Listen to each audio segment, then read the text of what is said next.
That's his version. The prosecutor's version, of course, is that he's so angry and so frustrated at her uh, that he strangles her. Hmm. Uh, and that, you know, there we are. That's the case. Did he leave her alive or did he leave after he murdered her?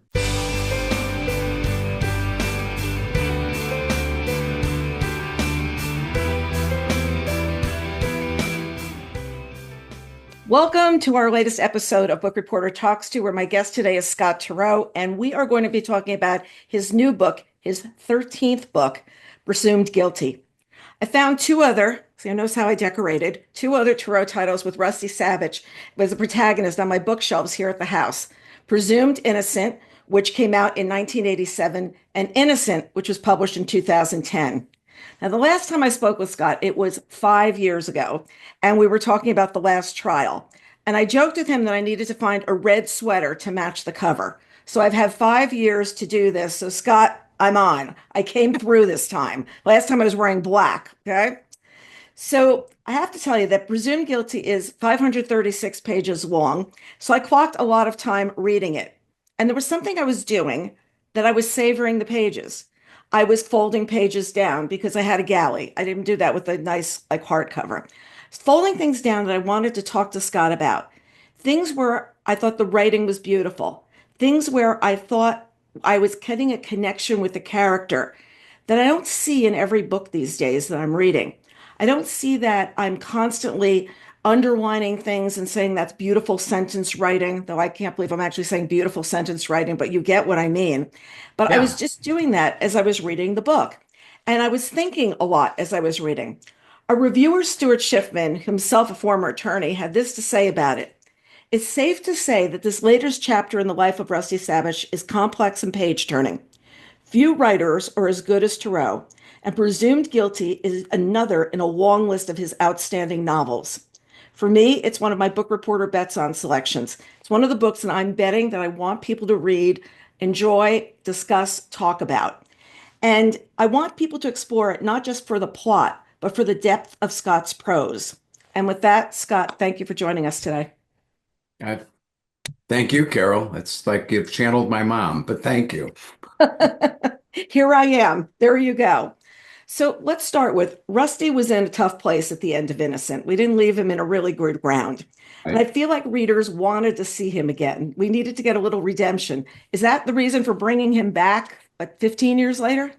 Well, it's sort of the way the author felt, which was, um, you know, his life was shattered at the end of Innocent, and uh, you know, he had all kinds of disappointments, uh, and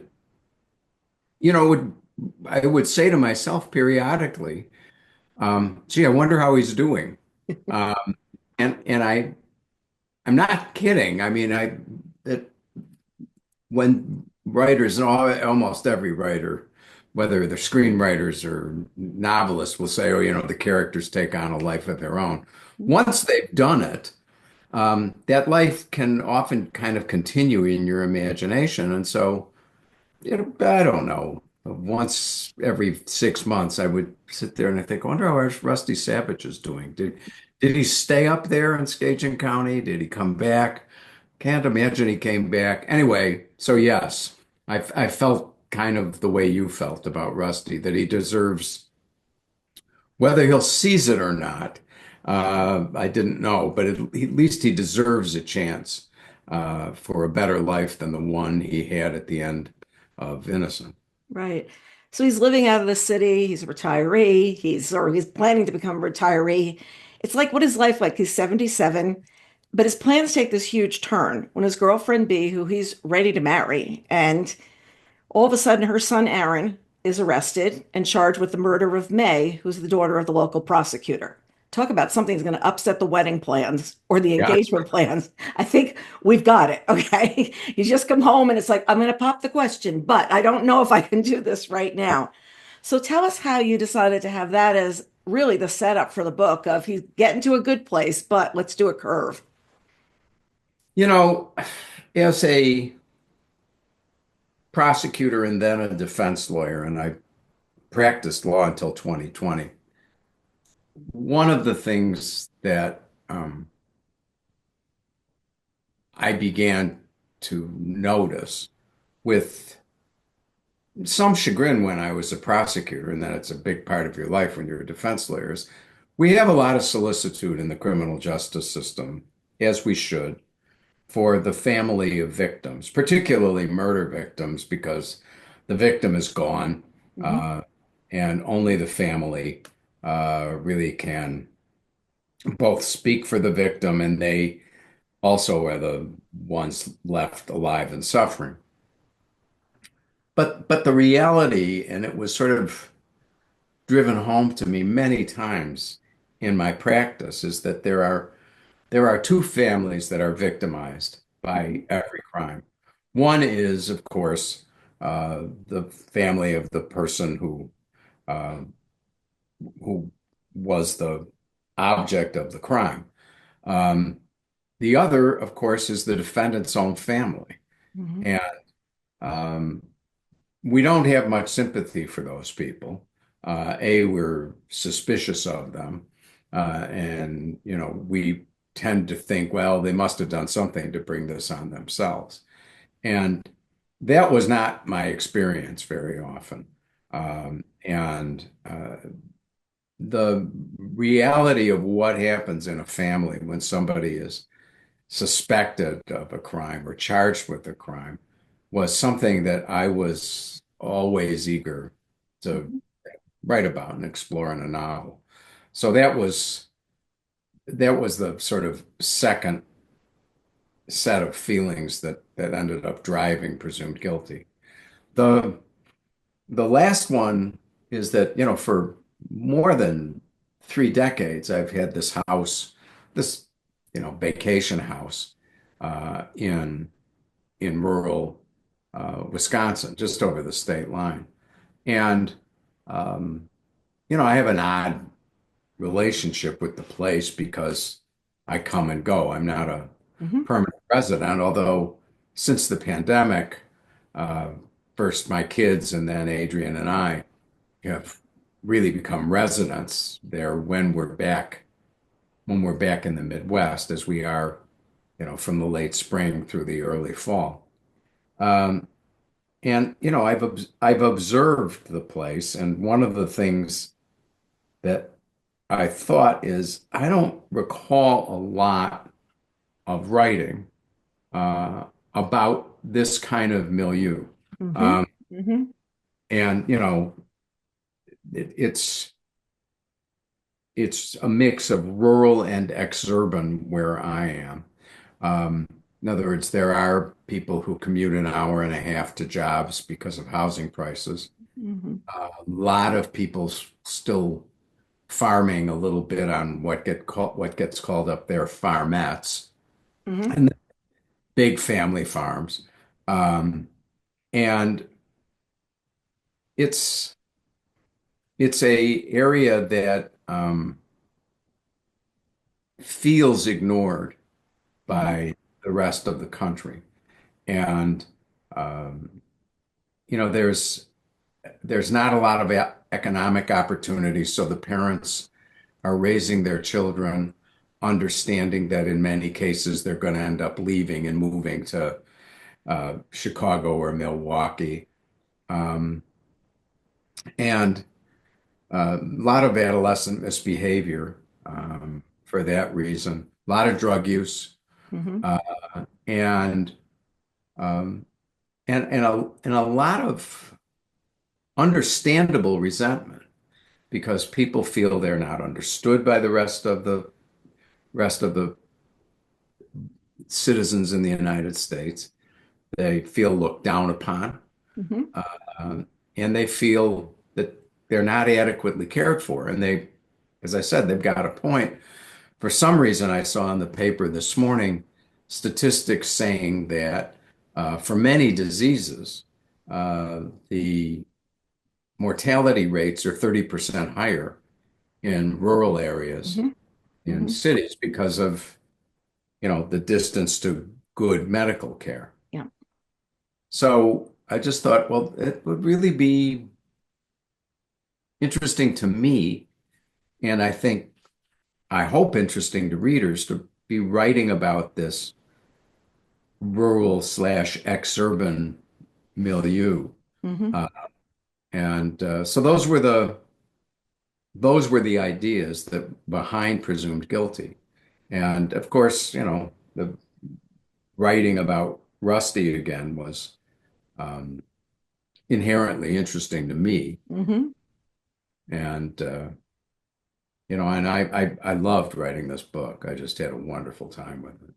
I can tell. I can tell by the way different characters are explored. I can tell the way different situations are explored. There's a lot of depth to the writing. And I'm going to start with we've got Aaron, who is the son of B, and May, who's the daughter of the local prosecutor. And they both have this history of drug abuse. I mean, they're definitely out there, but Aaron's been working to turn his life around. And Rusty, despite his inexperience as a defense lawyer, realizes he's going to have to take on this case.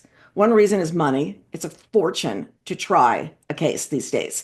To bring in any lawyers, you need to have a lot of money, and you're going to have to hire investigators and everything else. And the Experts. challenge for the defense here is going to be dealing with the potential racial issue, which is that Aaron is black and most of the population is white. And how are you going to get a fair trial when the first thing that people see when they sit down is color? And Right. I was right into that, like right from the beginning of like, wait a second, this is a kid that's a fish out of water. And I'm just going to go on for a second before I have you jump in. It's he was adopted and he's black. And B, his mother says at one point, I was just an idiot about race. If we love this child, and I knew we would, what else would he need? No wonder he prefers to be alone, because that's how I let him grow up, alone, with nobody completely like him around. And this is a conversation between Rusty and B. And I thought it was so poignant because we sit and see the situation of, oh, she adopted him. Isn't that great? But then he's in a neighborhood where he's different from everybody else. Was there a reason you chose for Aaron to be black and to have this be an issue that was clearly coming to the table, which made a lot of sense? Well, I'd sort of beat out the story for Ben Sevier, my editor at Grand Central. He's editor-in-chief and publisher. And he liked it. We were going to bring back Rusty. Um, he's in this rural setting. He's going to end up having to defend his fiance's uh, son. And and then about a month, he signed off on all of it. It sounded good to him. And, the usual smart advice from editors is, okay, now write the book and let's see how it is. And I was still noodling with all of this. I called him back a month later and I said, what do you think if Aaron is black? And there was a long silence at the end of the phone because, the publishing world is about as politically correct these days Mhm. as any that we have for good reasons. They don't want to be part of the problem. They want to be part of the solution. Um, and so Ben was naturally hesitant. Um, but as soon as I hit on that idea, I realized that it fit the part of the story that I had already conceived of. That this was an isolated young man who's really comfortable only by himself when he's out in the middle of the wilderness. And what would account for that? Why would he feel that way? And you've hit on, this critical passage where B realizes that much as she loves this young man and she loves him without reservation, she's a wonderful, tuned in mother. Um, but, you know, she can't fully counter the effect of race in his life. Mhm. And, Aaron, at one point in the book, recounts being 3 years old and, just in nursery school and wanting to play with a little girl. And B calls the other family Mhm. 16 times and finally gets the message. This mom doesn't want her child playing with a black kid. Hmm. And, just her, and she says to Aaron, God doesn't think you're any different, but Hmm. there are a lot of people who do. And Hmm. you're just going to have to, learn to contend with that. And he has. Hmm. He has. And, he's, as he says, he eventually begins, as he starts to grow up and accept what it means. There are, he says that he almost feels privileged by being African American because he realizes the advantages that he had compared to many others. And he understands that, he feels obliged to make something of the life that he's been afforded. Um, but, it's, he's not in a position to say, oh, it's painful, but it obviously would be. Hmm. Um, and so that's, as I said, it was one of those decisions you make as a novelist. And one of the great quotes I've always loved from Norman Mailer, I think it's in Cannibals and Christians, where he says, the horrible thing about being a novelist is you make a mistake and you don't realize it for 6 months. So, but this was one of those elements that I think works really well. Hmm. Uh, and it ends up becoming the fulcrum of the story, really. Hmm. And also the trajectory of what happens with him as well. He's got this girlfriend who is the blonde all-American girl. She Yeah, is privileged. She's this terrible influence on him at the same time. For his first drug charge, because going into this, the other thing he's got is he's been away because he had a drug charge against him and was found guilty, but he was caring for her.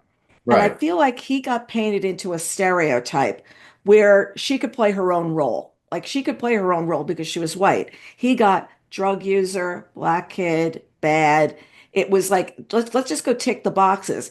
Whereas everything he was carrying at the time was hers, but it's on your body, so it's yours. And it was that trick Well, going back and forth.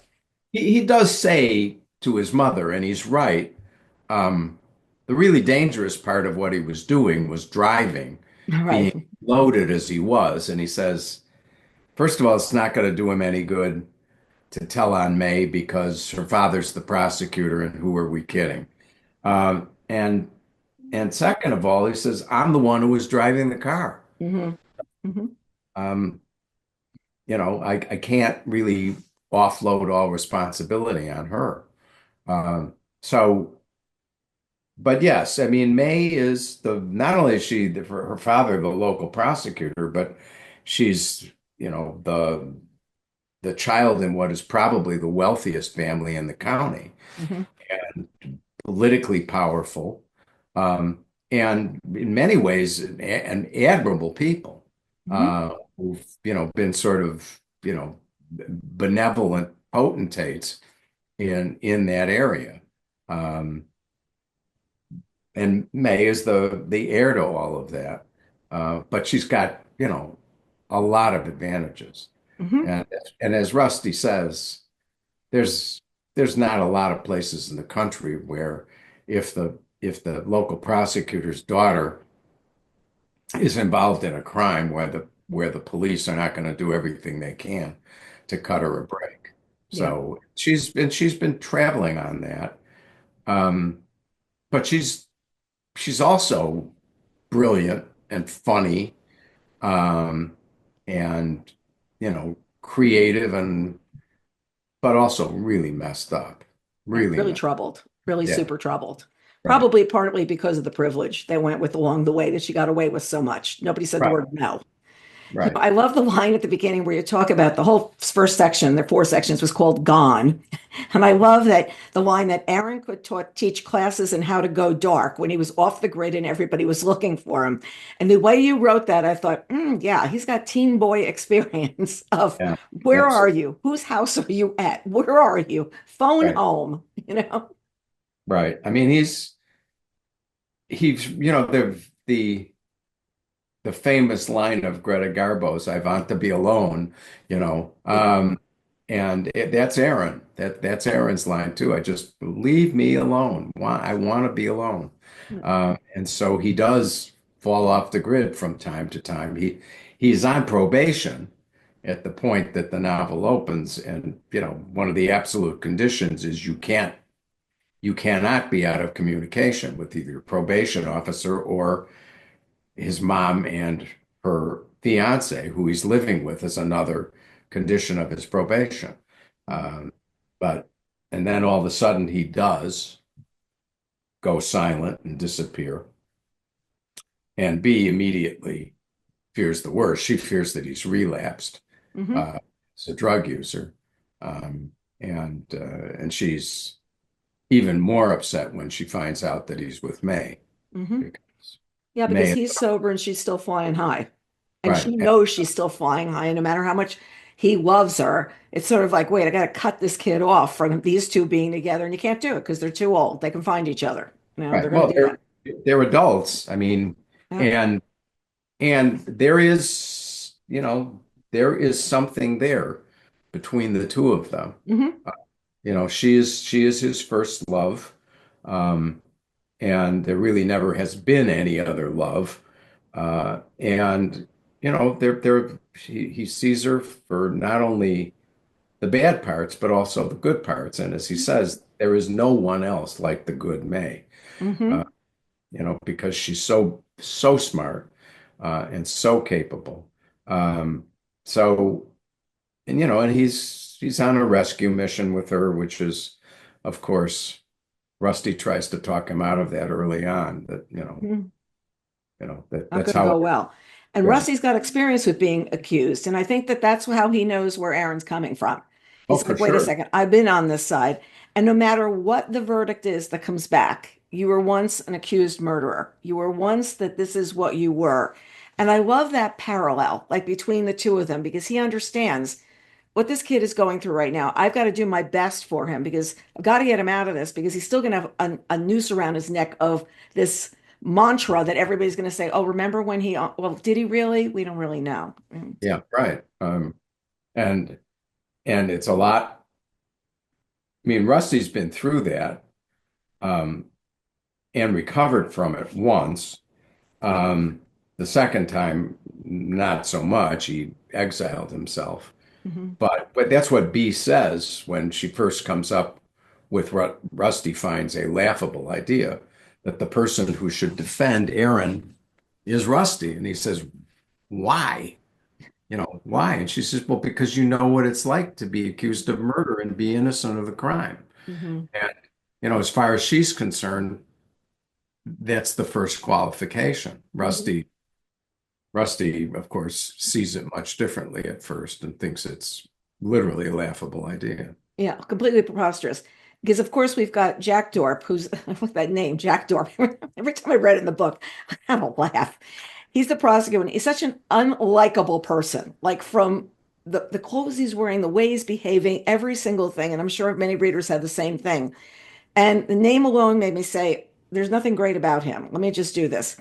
So he's only had this role in the law. And this is something that gets brought up. Well, Rusty has had like this 360 experience of what's going on. And as a lawyer, how do you feel about having that? You sat on both sides of the table, that rounded experience where you can actually sit there and say, wait, wait, wait, let's back up a second here. Let's see what's going on. Let's put the story together better. Because if not, I feel like the prosecutor's just on this da, da, da, da, da, train going here. And the train's not getting off the track, it's staying on. Right, right. Well, I mean, look, if I was czar of the universe, I would say nobody could become a judge without having been on both sides. Hmm. Uh, and nobody was going to sit in a criminal court. You should have been both a prosecutor and a defense lawyer. Interesting. Um, and as Jack Dorp, um, as Rusty says at some point, he is the local instrument of vengeance. And so, as the prosecutor, he doesn't have to be likable Mm-mm. because, he's supposed to be stern and tough and doing the unpleasant business of bringing wrongdoers to the punishment that they deserve. And so he doesn't have to be handsome. He's got an ugly dermatological condition. Hmm. He doesn't have to be likable. Mm-mm. Um, and he's an odd, odd kind of um,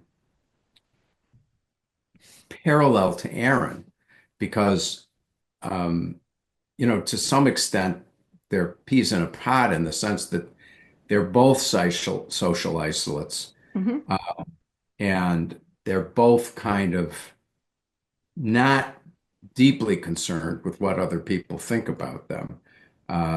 So, Jack Dorp's not the kind of person to ever look across the courtroom and think, "Oh, there's this. I got something in common with this kid." Right. Uh, Right. but he is in the author's mind. I thought, oh, you know, these guys are both traveling the same road in some ways. Hmm. Yeah, because they're both, yeah, both outsiders, both whatever. But also, I was really thinking about is how much you really have to concentrate when you're at a trial as well, because you're looking for the word that you can say objection, the word that you can set and play something.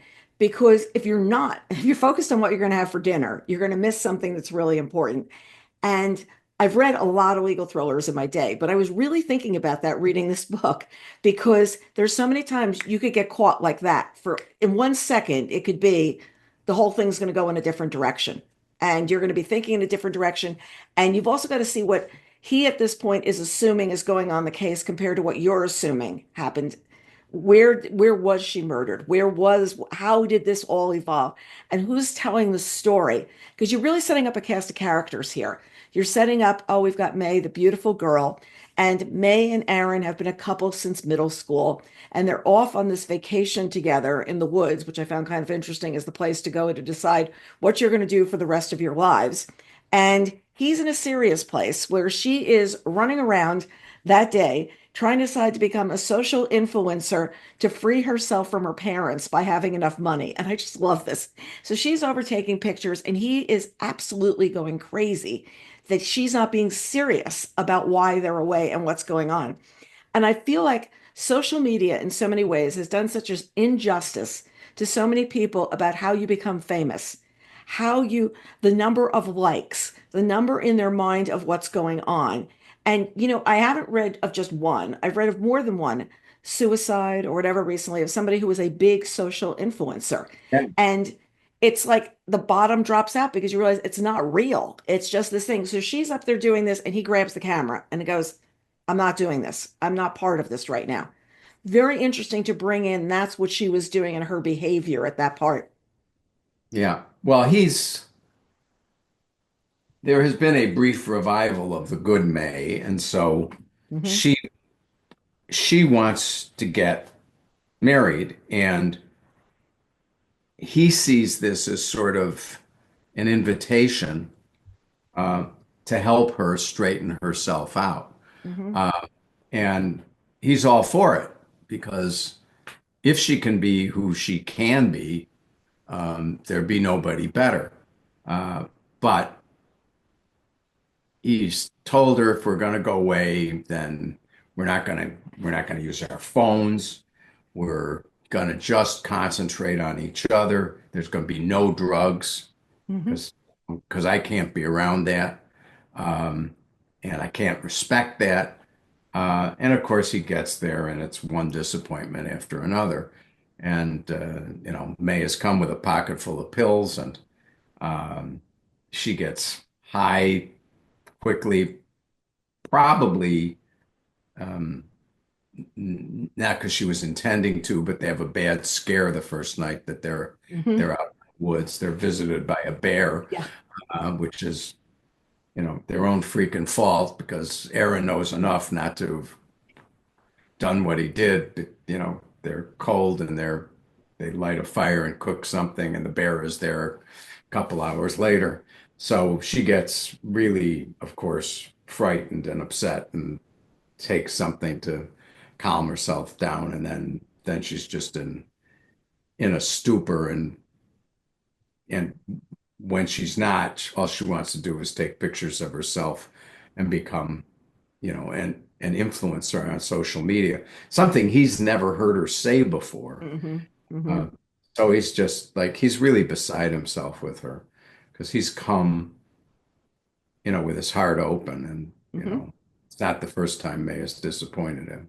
Yeah, and it just takes the phone and he goes, "That's it. I'm gone. I'm out of here. I'm leaving. That's it. You're on your own." Well, And that's his version. The prosecutor's version, of course, is that he's so angry and so frustrated at her uh, that he strangles her. mhm. Uh, and that, there we are. That's the case. Did he leave her alive, or did he leave after he murdered her? Hmm. Yeah, and what do the footprints look like? There's so much detail to the investigation, which brings me to Rusty's got this really colorful character, Susan DeLeo, who's his investigator.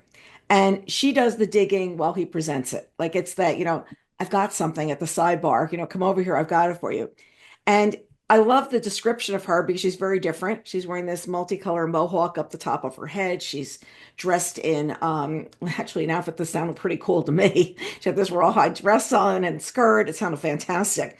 And you brought attention though to the fact that the investigator in a case is pivotal as all the eyes are on the lawyer and what is being presented, because this coloring outside the lines of what she does to go find out what's going on.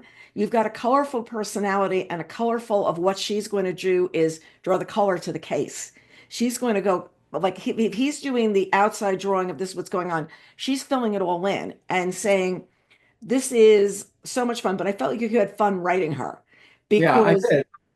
I did. Although, the reality, one of the things I was deeply conscious of when I was a prosecutor is we had use of, the federal law enforcement investigative agencies, the postal inspectors and the Secret Service and the DEA and the ATF, and best of all, the FBI.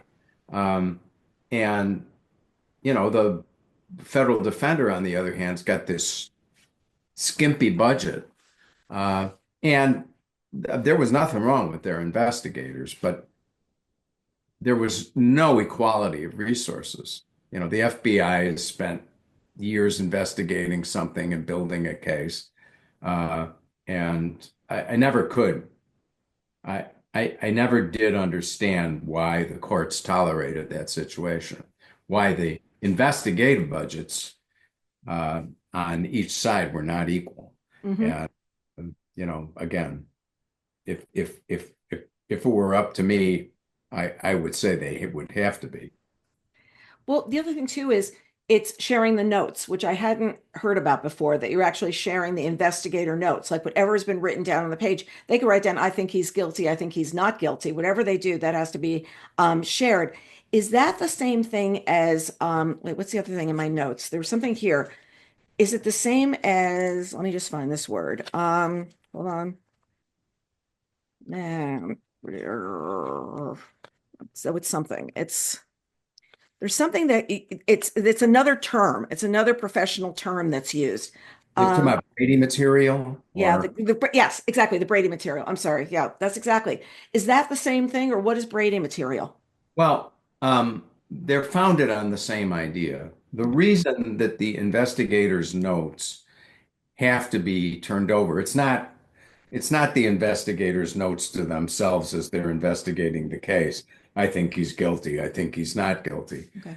But when they go to interview a witness who then is going to appear on the witness stand, the rules of the game in the federal courts, at least, and most other jurisdictions, are that all prior statements of the witness have to be produced. So usually, the police are sophisticated about this, and they put together very nice police reports that are fully congruent with their theory of the case as it exists at the time they bring charges. But um, often, when you go back and look at their raw notes from their interviews, you'll find that they don't match either the eventual reports or nor are they consistent with what the witness is now saying on the stand. And so,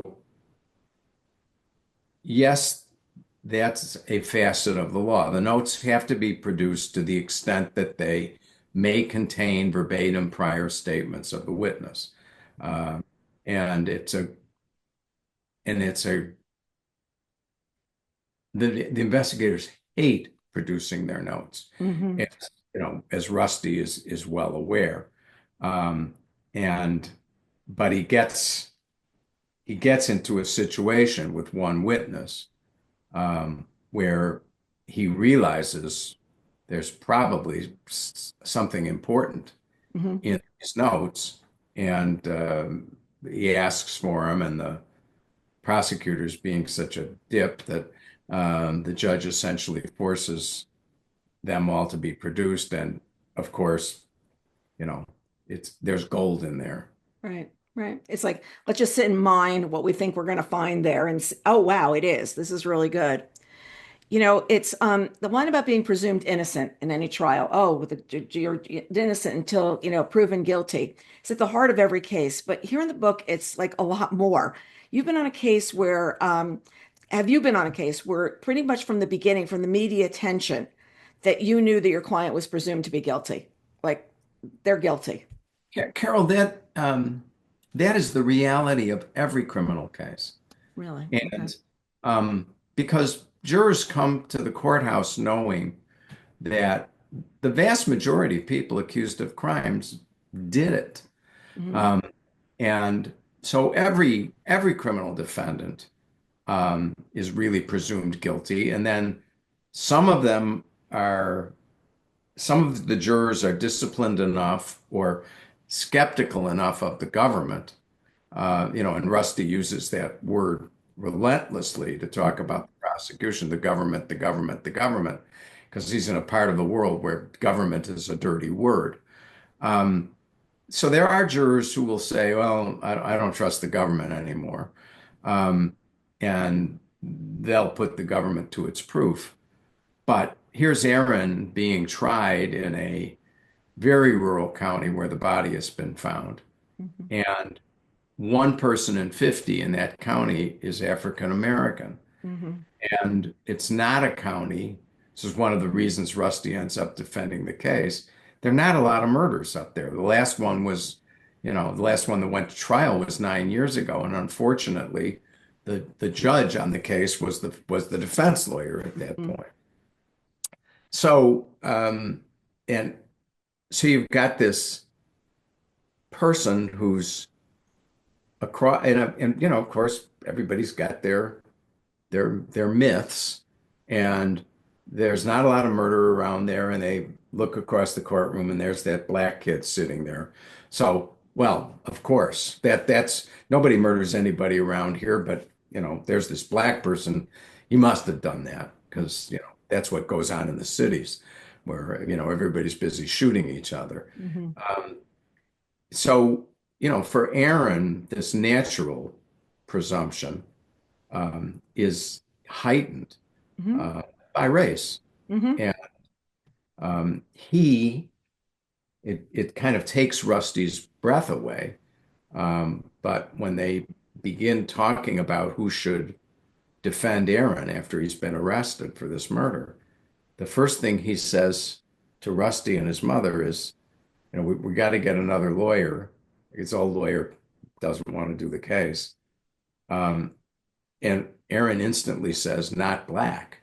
Hmm. And, you know, like I said, it sort of startles Rusty. And he says, look, I know there are a lot of great black lawyers. Uh, and there Hmm. are. Um, but he says, I've been looking out the window of my cell and I haven't seen another black person Hmm. walking down the street. And he says, if these jury comes in and they look across the courtroom and there are two black guys sitting there, Hmm. um, it's just not going to go well for me. It's not, the only lawyer they can find who believes in this guy is also black. So Hmm. it's a racial thing. And Aaron, as Rusty says, Aaron, he doesn't think of Aaron as being particularly um, sophisticated. Hmm. Uh, but, about race, of course, he's had to learn.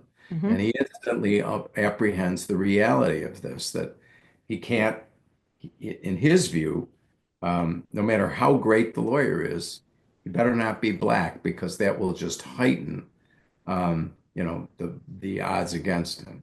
Heighten his blackness, or the heighten this is what you are. Oh, you had to bring in one of your kind to sit there and Right. defend you because Exactly. nobody else was going to take you on. That's the way it would be Exactly. seen. A Exactly. lot in the law is performing. You're telling a story. You're the oracle of what happened. And I'm just going to sit here and say, do you think this is one reason why many authors are former lawyers? Because they've told stories in court like all the time. And now I think of so many authors that I know that, oh, I could just get as far away from the law as I can. I'm going to become a writer. Yeah. And you're telling the story. Well, there are plenty of us. There are lots of reasons for that, in my view, Carol.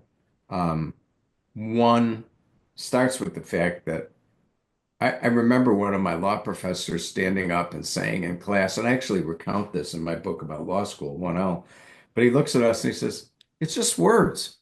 The law is just words. The law you are actually going to practice is just words. You're not going to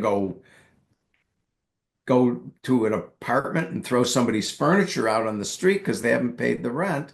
Right. What you are going to deal with as a lawyer is just words, statutes, and contracts.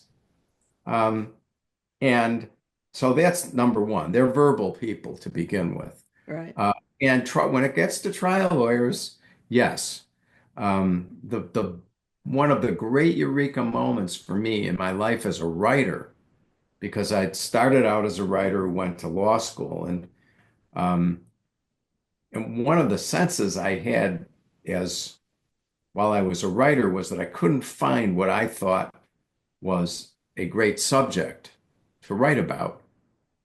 Because my definition of a great subject to write about would be something that was fascinating to both an English professor and a bus driver. Hmm. And all of a sudden, I'm standing in this criminal courtroom, um, and I turned to face the gallery, and the star witness in this very minor case was on the stand. And but still, there was just a crowd of people who'd come in to watch him. And there were really people from all walks of life, all strata of society. Everybody wanted to hear the story. And I thought, you knucklehead, this is your job, but this crime is what fascinates people. And I became aware then of how much of trying a criminal case and writing a novel had in common. Hmm. You've Yeah. got the prosecutor's got to have a story to tell. He's got different characters. They're called witnesses through whom this story is going to be told. Um, and the prosecutor, and the novelist, have both got to make themselves understood Hmm. to their audience because both the lawyer and the writer lose if the audience falls asleep. Hmm. So, you've got to understand how you talk to a popular audience to do either job well. So the point you're making that there's a natural affinity between the two callings is obviously correct. Yeah, yeah. And Rusty's talking about the anxiety leading up to a trial is always painful for him. And he's never come home from a trial day without brooding on some random question or remark that he might have thought is a blunder. Like, did I say this, the wrong tone, this, that, the other thing? But I'm alive here making full use of everything I have as a human. And I think he's admitting, like, look, if I made a failure, I'm human. I'm human of what I'm doing here. I'm doing the best I can. I didn't exactly want to take this on. I'm the guy that has to do this. But there's this anxiety. And look, I've been places where I've done a presentation or something. I walk down and I go, should I have said it like that? Should I have done this instead? But nobody's life was at stake by what I was doing. Whether we did a promotion or not might be at stake, but nothing really that big. So I think that the anxiety leading up is always very interesting to think about is what did I do today? Did I do the right thing? Yeah, well, that's just part of trying cases is that, um, and you make mistakes. Believe me, you Hmm. make mistakes. The last criminal case I tried, um, I was the state's star witness was on the stand, and she was being cross-examined by my partner with whom I was trying the case. And before she answered every question, she was looking at the prosecution table Mhm. where they were clearly cueing her in some ways about how to answer. And I suddenly stood up and I said, Your Honor, she is looking at the prosecutors before she answers every question. Now, I was out of order, as the judge quickly pointed out to me. He said, Mr. Turow, you're out of order. In other words, only one lawyer is allowed to speak regarding a witness at a time. He said, You're out of order. And he said, And you're right. And Yeah. and that was the end of the case, as it turned out. Once he noticed this, um, that was it. Yeah. She was she had no credibility with him, and he dismissed the case at the end of the prosecution case. Um, and my client deservedly went free. Mhm. So, um, but sometimes you blunder in good ways. I can tell you plenty of stories of mistakes I've made in courtrooms that do not have that happy ending. Right. Uh, Yeah. so you brood on these things. But the other thing that Rusty is saying at that moment is that, look, for better or for worse, this, the courtroom, this has been the focus of my adult life. Mhm. And um, I didn't, as you've pointed out, I didn't want to be back here. I kind of got, pushed back here by a variety of circumstances where I couldn't say no. But there is something incredible about feeling that, I'm using everything I've got to try to save this young man's life. Hmm. Well, he even talks about Aaron's best friend, this woman, Cassidy, and she talks very candidly about Aaron and Nay, their relationship and everything. He brings up something that the prosecutor interviewed her on Zoom, and they went down and met with her. And it's very interesting because though Zoom is a fabulous experience, it's a good way for me to be interviewing you today. It's not the whole story sometimes as you're walking down the street and you see who somebody says, or the way they're sitting in a room, or you don't see every gesture, you don't see every single thing that's going on. And it was that little sleight of hand thing in your writing that I said, wait a second, that is a moment of saying, did you do your whole job or did you phone it in? Right. That's what happened. Well, in that case, um, he's beginning to realize what Jack Dorp's shortcomings are, the prosecutor.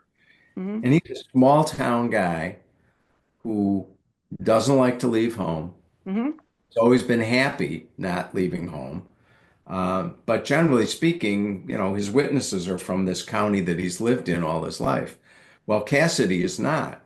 And instead of doing what I think most smart lawyers would do, which is go see her where she lives, Hmm.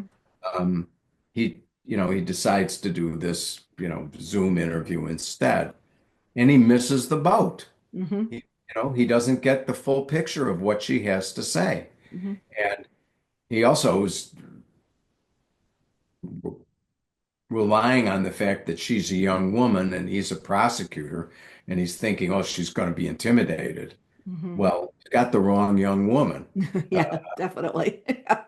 she's not intimidated. And Pretty outspoken.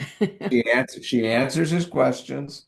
She doesn't lie, but she doesn't volunteer information either. No. And and he doesn't do a good interview because he's not used to it. And so he ends up, with a surprise in the courtroom. But again, it's a function of his character. Yeah. And it's Yeah. revelatory of the character. And it's, when I think I'm doing well, you know, with a novel, when I say that the plot is a function of the character, that's a great example. Hmm. Hmm. It's a great example. that Well, it's like he's, there's this line about the prosecutors. Like many prosecutors I've met, he seemed to find that being the engine of punishment provides a perverse outlet for his bitterness, like opening a vein to release acid rather than blood. And I thought, whoa, that's just one line of how he's profiled. And it was, you get it, like right there. And that's what I'm talking about, the writing in the book. It's not just, oh, he was this. You get the character. And even from the name, from everything, you're just sitting there going, okay, I got your number. yeah, a lot of prosecutors are angry. I would say guy, but these days, there are plenty of angry women too. And it's a good vehicle for somebody who's got a lot of, mobile anger in them Hmm. because you do have to be angry to some extent. Um, because putting somebody in prison is actually a very unpleasant thing. Yeah. It really is. And um, it when the defendant's children were wailing in the courtroom at sentencing, it really tore my heart out. Hmm. Uh, so, and it's and you'll find, by the way, um, that there are a lot of prosecutors who never want to go to a prison Hmm. Yeah. because they don't want to see what they're really doing. Yeah. Uh, what they're really doing is, that's a very hard business. It Yeah. really. It's a very difficult system. I interviewed somebody earlier this week. It's a very interesting book called Dear Sister. And it's about it's a I know. fantastic read. Yeah, And I blurbed it. you blurbed that book, yeah. And it is, I mean, I was thinking about that book as I was reading this. I was thinking about, like the injustice and what goes on and whatever. And something that I've just told our readers I highly recommend they read, just because it's the same thing. It's the injustice of what's going on and who's playing what role and why. There's also this point though where Rusty encounters May's father, and the conversation gets testy on a number of levels. But suddenly he also realizes the agony that what is this causing them? No matter what the verdict is, their daughter's gone. But then there's this great line, I button my heart back into my chest because Right. I'm going to have to go out and try this no matter how her father feels right now. That's not my job. And I think that's one of the things the readers love about your books is that there's heart in them. There's that heart and there's that moment. And it's writing the hard parts, but you really write them with feeling on both sides of what's going on. And when you're writing, are you working about plot at the beginning, character, like at the start of this book, I mean, I know you said that Aaron became black later on. It was not that we were not going that direction. Do you start with the idea? Like, are you going from page one on, or are you just, I got an idea, let me start here and we'll see where it goes? I did. I would say at the beginning, the one piece of the story that was certain to me was that Rusty was going to become a defense lawyer. Hmm. But I decided for all the reasons that we've talked about, I'm going to go back to Rusty. It's going to be in this setting. Um, and he is going to end up having to defend. Years ago, when I would think about this book, I was thinking he would end up having to defend Nat, his son. And I thought, that doesn't work. Um, so when I got the idea of the stepson, um, then, that implies that there's a relationship. I've got to figure that out. And a lot of this stuff just sort of comes together organically that way. Hmm. Um, and it it's if he's going to defend the stepson, then he's got to be in love with this woman. Hmm. It's not just somebody from town. Because what I'm interested in writing about is what the effect is on the family. Hmm. And so he's got to have an intimate connection to that family. Um, so I don't, you can see how the Hmm. premise of the story requires some things of the characters. Um, but then you get examples like the one you gave with Cassidy, Hmm. where um, what happens in the courtroom ends up being a product of who Jack Dorp is, as I've already conceived of him. Mhm. So, um, and of course, it's just an incredible thrill when you're writing, and you see how these things are going to connect, Mhm. because that's that world becoming real. Yeah, it's like, okay, I can see what's going on. And I did love the nod to Sandy Stern. There are these little Easter eggs that you put in the book for longtime readers. Are those fun to include where you drop that in and go, okay, Sandy thinks this is a good idea, you know? Well, it's sort of a nod to the continuing reality that these characters have for me. Hmm. Yeah. But then something happens between Bee and Rusty during the trial in their personal relationship. And I thought it made it easier to write Rusty's part if there was going to be some friction there, simply because he is consumed in that courtroom looking at what's going on. I think there's one time where he turns around and looks behind him in the courtroom. The rest of the time, the whole focus is this is what's going on. He's not looking at everything but his family, of looking what's going on.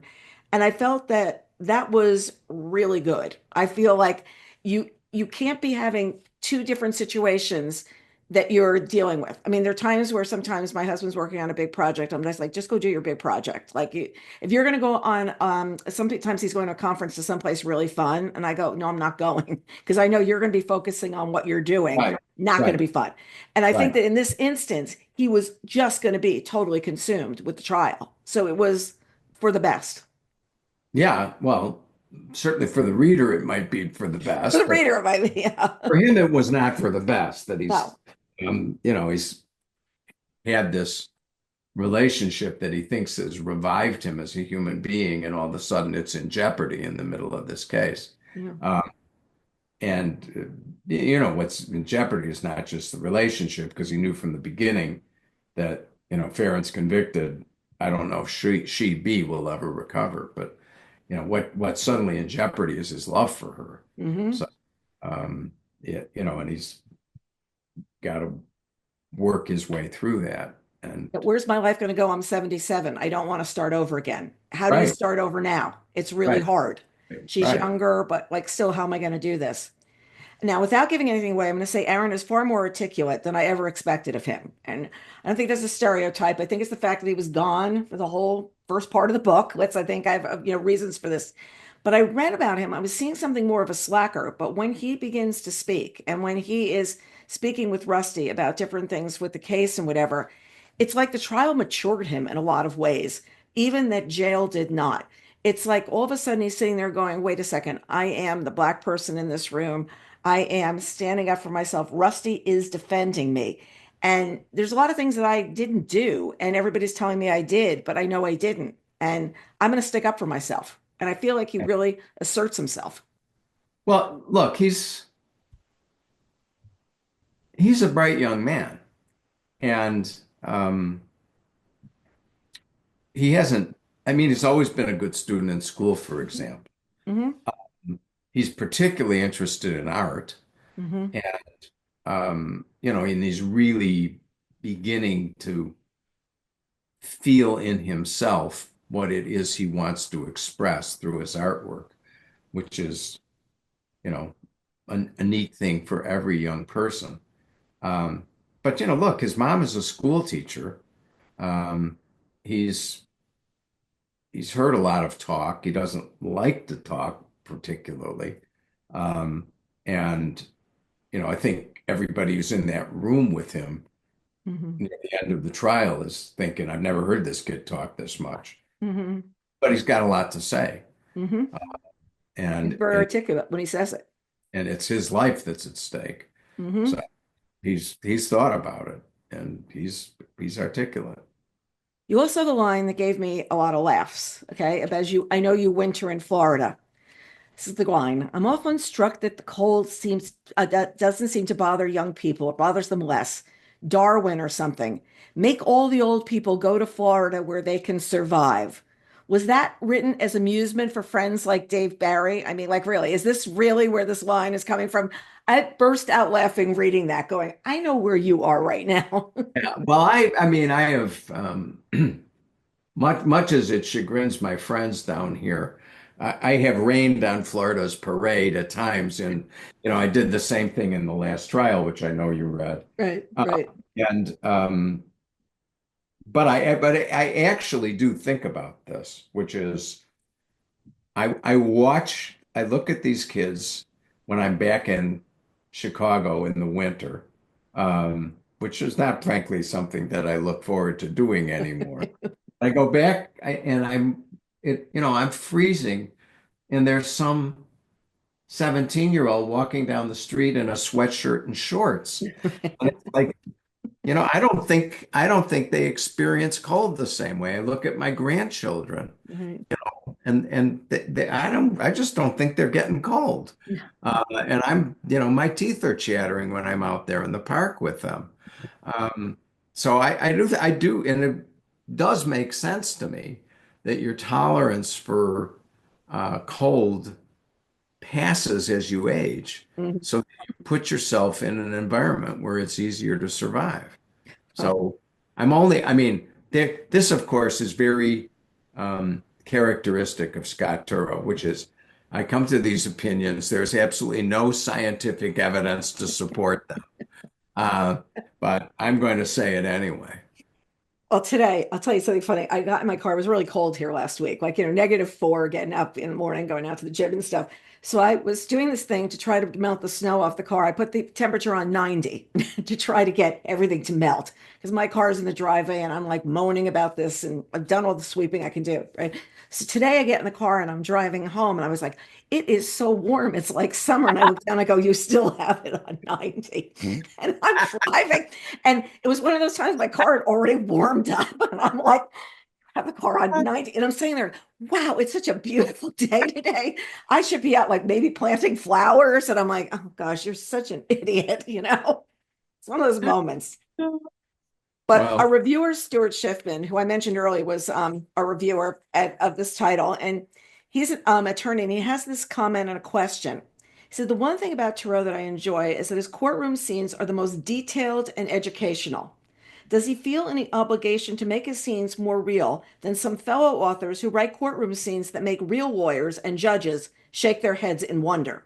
It's like all my yeah, friends who are doctors and can't watch any medical shows on TV.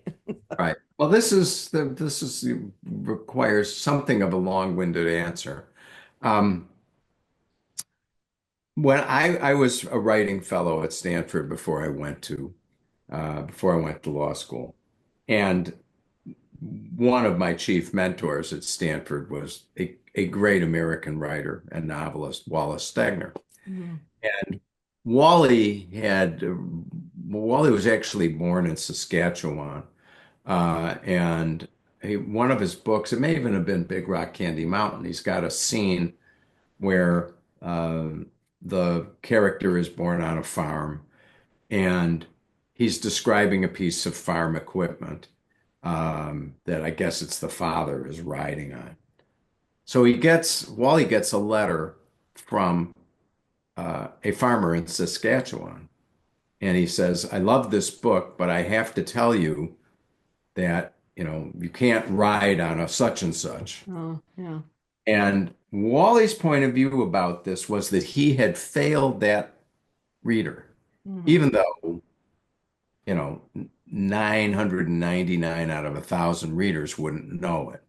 He felt he had violated the compact that he had with every reader to, if you suspend your disbelief, and we all want to believe in stories, if you give me that willingness, then I owe it to you to do nothing to shatter that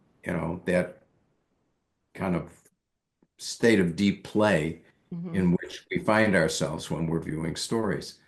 Now, this is not a view that is free from controversy. Mhm. Um, and but I always adhered to Wally's point of view. Mhm. And ergo, I have written whatever it is, 14 novels now. And I've always tried to follow the law and the rules of evidence because I don't want the lawyers who are reading these books to have their disbelief shattered Mhm. and have them just throw it aside the way I sometimes do with other books, which Mhm. Now, the other side of this is, David Kelly, who I'm truly honored to have worked with a number of times. Hmm.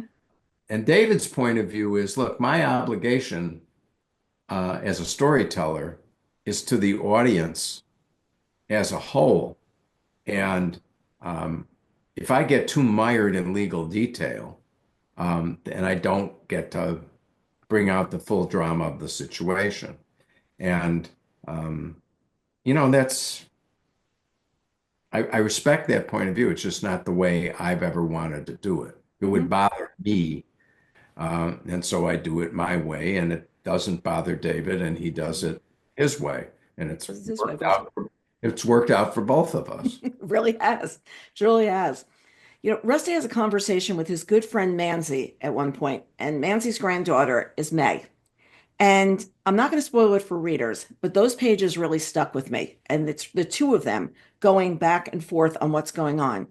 When you write something from the heart like that, and that was really from the heart, are you nailing it the first time or are you rewriting it? Because I just feel like you had the emotions from both of them pour out onto the page and maybe ramping them up a little, but it was the way both felt.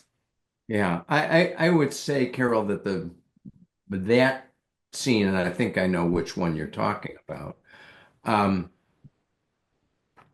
that scene pretty much came out whole. Mm. You know, You I tell. mean, I rewrite and I rewrite and I rewrite, and so I obviously trimmed some of the dialogue or rewrote certain sentences. But if I went back to the first draft of that scene, I would find about 80% of what's Mhm. there was Yeah. on the page.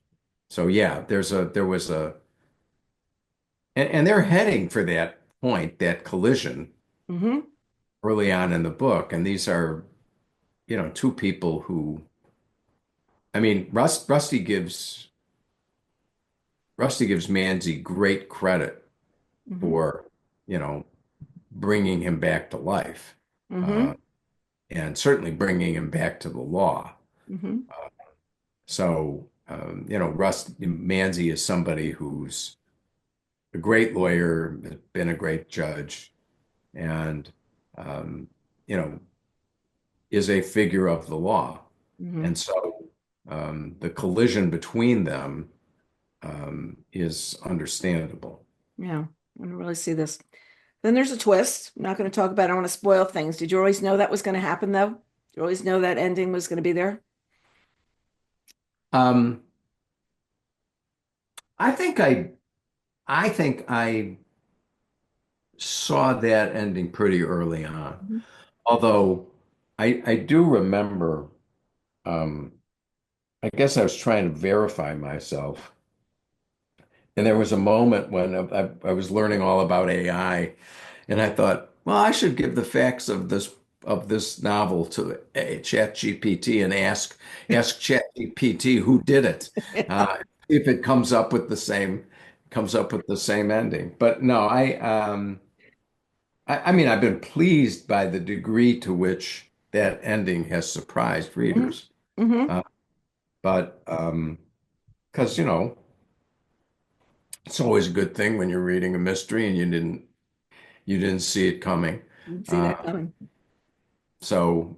but I think in honesty, I figured that out um, relatively early. It didn't come at the same time as the whole situation did. Hmm. Hmm. But I do, when I wrote Presumed Innocent, the first draft of Presumed Innocent, I did not say who committed the crime. Hmm. And so I ended up having a heart to heart with myself after the first draft. I didn't need anybody to tell me this. Um, that's part of what the mystery novel does, is it explains how evil happens. Hmm. And it can't fulfill that function if we don't know who did it and why. You don't pick up many mysteries where you don't know why the bad guy did what she did. Hmm. And um, all fiction depends on this. Um, perhaps. um, i- incorrect assumption that we can actually know and understand how other people feel and why they do what they do. Hmm. But that's the convention, and it's why we read stories. And there were a couple other theories that went out there that sounded pretty real. Like this is what happened, that's what happened, that who could have done it, that could have done. Very, very interesting because every one of them sounded pretty plausible, given the characters, the circumstances, and then you did bring in enough of cell tower readings. How can you do this? Turning this off, what will still happen? Very, very interesting. And where tech, this was one of those books where tech got in the way a little bit, but it didn't completely just by turning the phone off, it helped a lot instead of like what you could have done. And turning the phone on for 1 minute, not a good idea. Not a good idea. I just started reading Joe Finder's novel and he turns the phone on. And I'm like, not now, not now with the phone, not now. Don't call her. That is bad. It's bad of what's going to happen, you know? So I just picked it up. I started reading it the other day. I don't read very far ahead. You know, sometimes people read 3 months ahead. I read like 3 days ahead. That's it. But as soon as I picked that up, and I was like, no, no, no, the burner phone, not the other phone, the burner, you know, this is what you're supposed to use. Is this the last book where we're going to see Rusty as a character, as a main character? Maybe he'll be like Sandy Stern phoning it in. Yeah, I mean, he may float by in the background, but my the three books about Rusty have been written at significant intervals. I mean, I Mm-hmm. think Mm-hmm. Innocent was 23 years after Presumed Innocent, and um, this is 15 years after Innocent. So I would be lying if I said I thought I would still be writing novels at the age of 90. So if I live that long, then maybe there'll be a fourth Maybe we'll uh, be doing this. Rusty book. But I think I've come full circle with Rusty. Mm-hmm. Yeah, and I feel that he's in a good place right now. We're happy Yeah, for him. right. You know, the trial's really a show. And this is the reason I think they work so well on movies and television because it's set up They with this do. cast of characters. It's like the drama's there. The everything's there. All the pieces are there. How you're going to tell the story is what's really interesting. And I'm one of those people who loves I had Megan Abbott on one day I was interviewing her, and the other person on the panel hadn't showed up. And I said, well, the audience can ask questions, or I can ask her what it's like to be a showrunner. And everybody goes, we want to hear about the showrunner part because they're the interesting things. It's like, you know, when they're shooting Bosch and they're going to shoot that big house up on the hill and they do all the shooting in one day because you get to clear the street and everything. And you're going to bring up 10 directors and they're all going to be doing their thing. And it's not made the way everybody thinks, you know, TV ends up happening and getting made at all. So Presumed Innocent was adapted into the movie in 1990. And then we get the movie series in 2024. Harrison Ford plays, in case, this is just in case anybody in our audience is not familiar, if I have not already filled you in on these details. Harrison Ford plays Rusty in the movie. Jake Gyllenhaal plays him in the miniseries. Now, I've read that this Apple series has been the Apple's most watched drama of any show, and they may be having a second season. And everybody's going, a second season? How? They said with a new trial. Is that fact or fiction, or we're still in we're not No, sure? that is fact. Um, that is that is fact. But but um, if my next chapter of Rusty's life is Innocent, where Tommy Molto is a major character. Peter Hmm. Sarsgaard, who's Jake Gyllenhaal's brother-in-law, made it clear from the jump he doesn't do sequels. Jake was not going to be available, Hmm. so um, it was not going to be part of the Presumed Innocent saga. So what Apple is envisioning is what you would call an anthology series, Hmm. like True Detective on HBO. Hmm. So it's going to be in the milieu of now what's a little weird as we speak now is that David Kelly and J.J. Abrams and Warner Brothers have optioned Presumed Guilty. Hmm. So, um, but David's intention is not to do it as a continuation again of the Rusty Sabich saga. Mhm. So at the moment, he's talking about literally changing the name of the character. Mhm. Uh, or maybe he'll just be Rusty with no last name Mhm. so that people can fill in whatever blanks they want. But um, that, and that's obviously a compliment to the book Mhm. that, that David feels it's a standalone story. Mhm. Uh, but, is it possible Apple will come along and go, no, no, no, why don't we do this as season three of presumed innocent? We got to get to season three. Right now, a British first novel is going to be the basis of season two. And I Okay. forgot the book. Yeah. Um, and you know, It used to we'll see be the how that film goes. world. It was like, Grisham had the movie deal before he wrote, first books, things like that. And now it's become David Baldacci had the best line. I quote this to so many people. They said to David Baldacci, "So how do you feel about this?" And he said, "What you do is you take the check that you get and you blow it up really big and you put it on the wall. And you make sure you like the number that you were paid for this option. And every time they say, 'Can we make the woman a man?' You look and you go, 'Yes.' 'Can we make the car green?' And you look and you say, 'Yes.' He says, 'But the thing is, that check has got to be big enough that when they say all those things, you say, okay.' So he said, so the only thing that's really important for me is what that is that's on the wall." And I have quoted that line so many times because you really do lose. I mean, the little nuances or whatever. You can't take the 500-page book and we're going to make a mini series that's going to go 3 years if we're going to do this the right way or whatever. You got to cut, slash, this we don't have, this we don't do. This is just shown by walking across the room and doing this with your hair. You don't need to do any more. We've got who this person is. You don't need to describe them. You're going to put them in an outfit and you're going to figure out who May is or whatever. But I thought that was the best line, and I quoted it over and over. I always tell authors, people go, well, what kind of control do you have? And I have always said the same thing. I said, if you the only control you have is not to endorse the check they give you. And once you do that, you have lost control.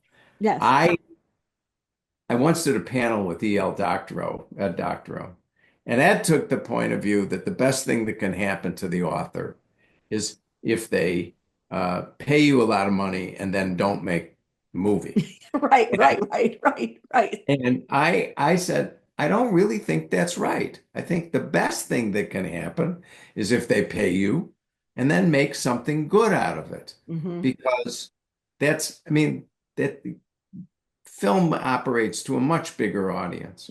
Right. So it introduces your work to a much wider audience. Hmm. Uh, Maybe they'll pursue something you wrote, but it's an ultimate complement to the essence of the book Hmm. that something worthwhile can be made from it. Right. So, um, and I think it's more satisfying for the author in the end if they make something good, notwithstanding the changes. Hmm. There are going to be changes, and there have to be changes. There are a couple So, people I know that the book's been reoptioned, especially because of the writer's strike, especially between the pandemic and the writer's strike, that people have morphed into like, no, we're going to have this lead. Now we can only have this lead because he's doing that and that's doing this. Those two things have changed so much the trajectory of what's going on in Hollywood, besides the fact that streaming changed over those years as well. So the confluence of like, what's going on with everything at the same time has changed that business as much as it's changed publishing. yeah. It's Well, when I met the late Brian Dennehy on the Presumed Innocence set, he said to me, look, um, if we filmed everything in your novel, it would be, 14 hours. That was what he said. We'll be lucky if the studio gives us 2 hours. Mhm. And so, um, a good movie from a novel is like a good Reader's Digest abridgment. It's Mhm. going to be an abridgment with a lot left out, and you have to accept that. The streaming series, of course, is is novelistic in its amplitude. Mhm. And um, it's a great thing for novels and novelists. I mean, Um, once met George Lucas, and what George Lucas said to me is movies are a short story medium. Hmm. And streaming series are a novelistic medium Hmm.